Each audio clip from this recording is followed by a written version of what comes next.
तो radiation safety को देखने के लिए इसके लिए बोर्ड है AERB, atomic energy regulatory board, जो कैसे रेगुलेट करना है रेडिएशन एनर्जी को वो गाइड करता है। और इससे जुड़ी सेफ्टी के लिए RPSC डिपार्टमेंट है, रेडिएशन प्रोटेक्शन सेफ्टी डिवीजन, जो कि सेफ्टी को लेके सेफ्टी पे काम करता है, रेडियोग्राफी को लेके। पीट रूम का जो ओपन टॉप इनक्लोजर होता है वो 3 तरह के मटेरियल से बना होता है, लीड, स्टील, कंक्रीट। ये तीनों में से कुछ भी हो सकता है। कंक्रीट, ठीक है। जो पीट रूम में कैमरा रखने के लिए जो रूम बनाया जाता है पीट रूम, उसमें एक गड्ढा खोल के और बनाया जाता है, और उसको या तो कंक्रीट किया जाता है या लीड मटेरियल का बनाया जाता है या स्टील का बनाया जाता है। तो सील्डिंग मटेरियल जो होता है ये आपको तीनों हो गया, या सील्डिंग मटेरियल आपको कैमरा में भी यूज होता है, लीड का ज्यादातर, या डिप्लेटेड यूरेनियम। तो उसका हाफ वैल्यू लेयर क्या है? Half value layer is a thickness of the material which reduces और observe half of intensity, initial intensity of radiation. कह रहा है अगर देखा जाए तो हाफ वैल्यू लेयर एक मोटाई है पदार्थ का जो कम कर देता है या सोख लेता है जो रेडिएशन का प्राथमिक तीव्रता है उसके आधा, यानी 100 रंजन पर आवर अगर रेडिएशन दे रहा है तो ड्यू टू द HBl उसको कितना कर देगा? 50 RH कर देगा। Is it clear?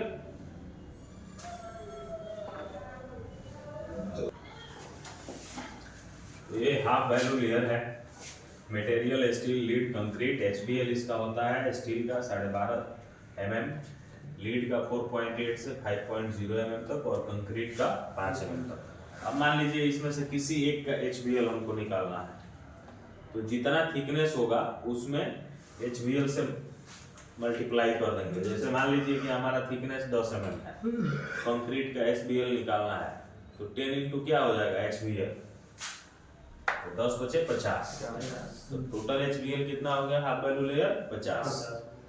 ऐसे आप निकाल सकते हैं। यहाँ एक इंटेंसिटी निकालने का हम देखे हैं तरीका। मान लीजिए चारों तरफ से दूरी हमारा 10-10 मीटर है, इरिडियम 192 सोर्स यूज कर रहे हैं और 65 क्यूरी हमारा कैमरा है, तो इनिशियल इंटेंसिटी निकालेंगे मिली रंजन में, तो 325 मिली रंजन पर आवर आएगा। ये रेडिएशन सिंबल है, ये इफेक्ट ऑफ रेडिएशन। तो अल्फा रेडिएशन है, बीटा रेडिएशन है, गामा रेडिएशन है, एक्सरे रेडिएशन है, न्यूट्रॉन रेडिएशन। ये 2 प्रोटॉन रिलीज करता है, इसलिए इसका जो रेडिएशन बायोलॉजिकल इफेक्ट है RB20 होता है। इसमें इलेक्ट्रॉन मूविंग करता है तो हमारा 1 RB होता है, गामा में भी 1 RB होता है, एक्सरे में भी 1 RB होता है, बट न्यूट्रॉन में 10 RB होता है। RB यानी रेडिएशन बायोलॉजिकल इफेक्ट, यानी रेडिएशन के आपके शरीर पे जो प्रभाव पड़ता है, जो प्रभाव डालता है, उसको RB फैक्टर बोलते हैं। और alpha radiation more dangerous for human body.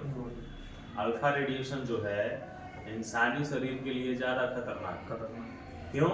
क्योंकि इसका RB इफेक्ट जो है वो ज्यादा है।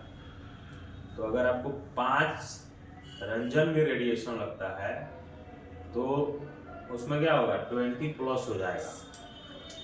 या 5 मिलीसीवर्ट भी लगता है रेडिएशन तो उसमें 20 मल्टीप्लाई होगा, तो कितना में कन्वर्ट होगा? 100 में। ज्यादा हो गया, तो बहुत ज्यादा हो गया। तो अगर आप एग्जाम्पल के रूप में मान लीजिए कि 50 को रेडिएशन खा रहे हैं तो आपको 50 को कै के बराबर हो जाएगा? 1000 के बराबर।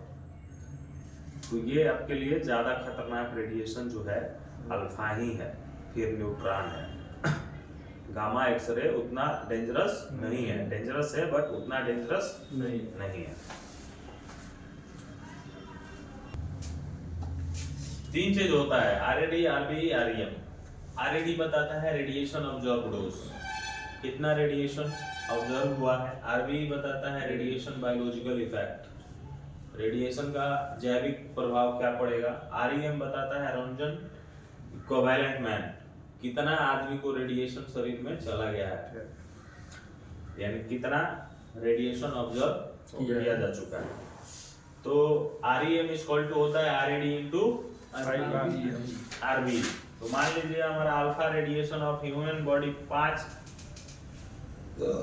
आरएडी होगा, आरईएम नहीं होगा। रेडिएशन एब्जॉर्ब डोज जो है 5 है, देन हमारा आरईएम हो जाएगा आरएडी इनटू आरबी। तो 5 प्लस इनटू 20। चलो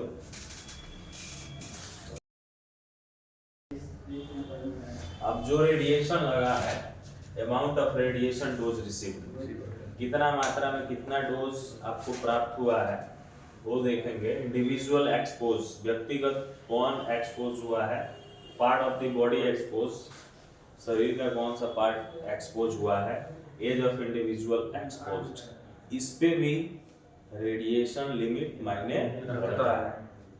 अलग अलग पार्ट के लिए अलग अलग रेडिएशन डोज है, अलग अलग उम्र के लिए अलग अलग रेडिएशन डोज है।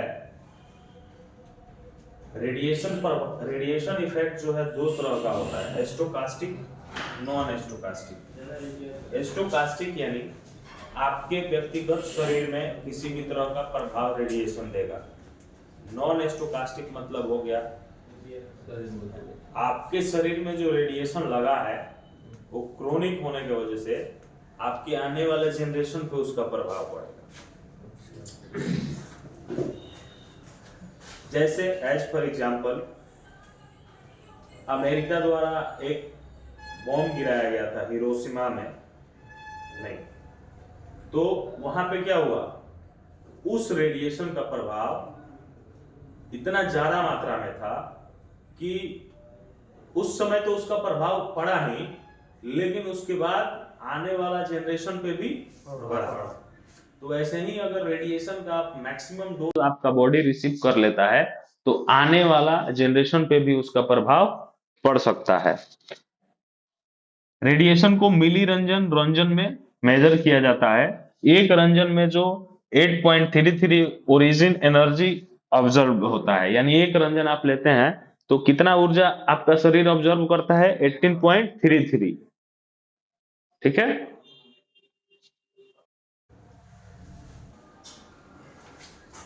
Amount of radiation observe in body in 24 hours, और फिर उसका इफेक्ट, कितना मात्रा में रेडिएशन हमारे शरीर में 24 घंटा में ऑब्जर्व हो रहा है, कितना, और उसका प्रभाव क्या है। तो अप टू 25 नो इफेक्ट, हमारे शरीर में किसी तरह का कोई प्रभाव नहीं है।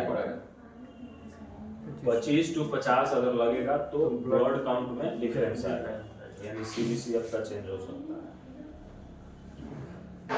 50 to 100 जाएगा तो गिडनेस एंड वोमिटिंग जैसा होगा, चक्कर आना शुरू होगा और उल्टी होगा। 100 to 300 में, और 300 से 500 लिथल डोज है, जिसमें आप बेहोश हो सकते हैं या मर भी सकते हैं। तो ये आपका 24 घंटा का रेशियो है।